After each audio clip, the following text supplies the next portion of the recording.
Turkey, situated at the crossroads of Asia and Europe.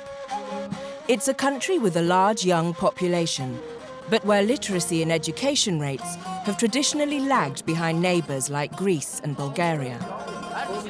Turkey has embarked on an ambitious campaign targeting those most deprived of education, young teenage girls. Girls from the poorest and more traditional areas, like here in the eastern province of Van. The government is aiming for 100% attendance of girls throughout the country.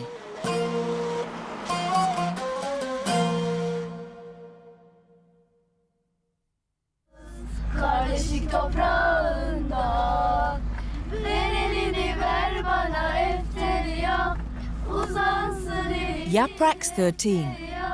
Every week she travels this road from her village in the mountains of eastern Turkey to her boarding school an hour away. We have an aim.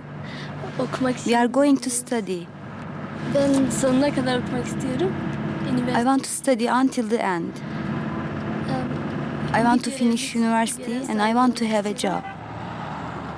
Yaprak's part of the country's massive education drive, 8 years compulsory schooling for all children.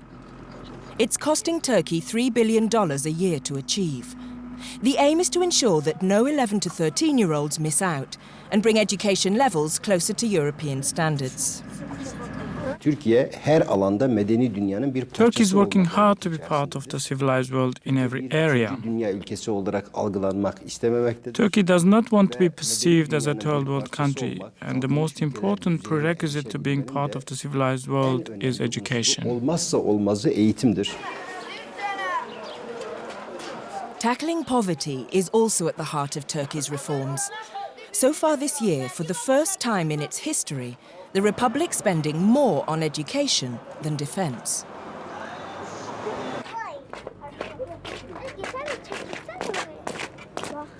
Before 1997, 1 in 3 rural children aged 11 to 13 were not in school.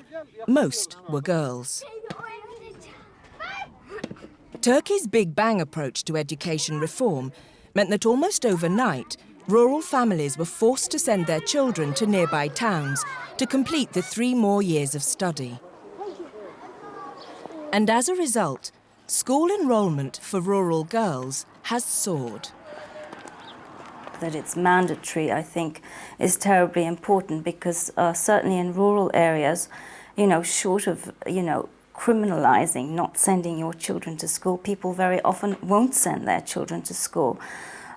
So in that sense, I think it was a necessary and long overdue step, and certainly for girls, because very often girls are the ones who are not sent to school. Yaprak and 400 other girls are enrolled at the only boarding school in Erciş, one of 14 created especially for rural children in this eastern region of Van.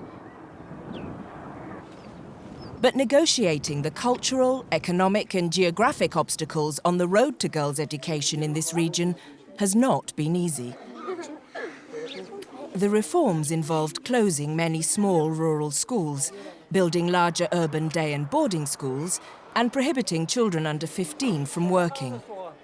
Major changes in the lives of poor rural families.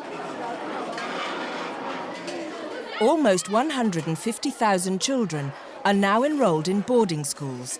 A third are girls.